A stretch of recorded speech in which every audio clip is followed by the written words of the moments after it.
ko lang ba na pag may luyang kasama sa paggisa, inuuna ko talaga ang luya. Kayo din ba mga ka-MU? Tapos isinunod ko dito ang bawang at isinabay ko na rin ang sibuyas. Next ay ang ating native chicken.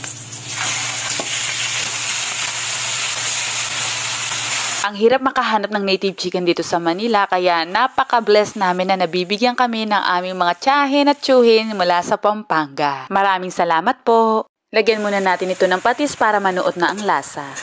Mas mainam kung isang kutsa natin ito mabuti hanggang sa magpantay yung kulay ng lahat ng manok. Tapos lagyan natin to ng pinaghugasan ng bigas o kung tawagin ay hugas bigas. Tatakpan natin ito hanggang sa lumambot ang ating native chicken. Alam niyo naman pag native chicken medyo matagal lumambot kaya hayaan lang natin ito sa mahinang apoy.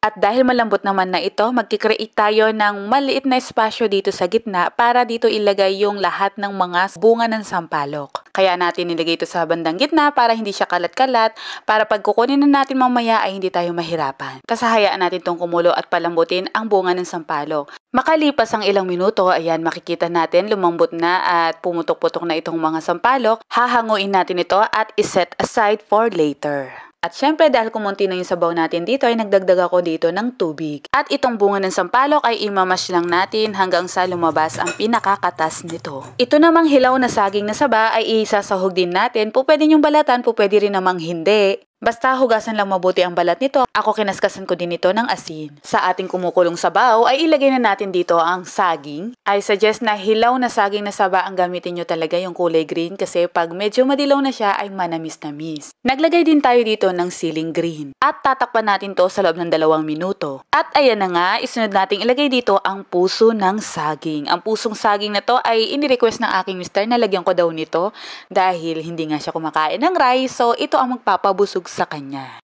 Pero promise, masarap din naman kasi talaga na meron ito. Tapos ilalagay na natin dito yung katas ng ating bunga ng sampalok. Wala lang tayong makitang usbong ng dahon ng sampalok, masarap din kapag meron nun.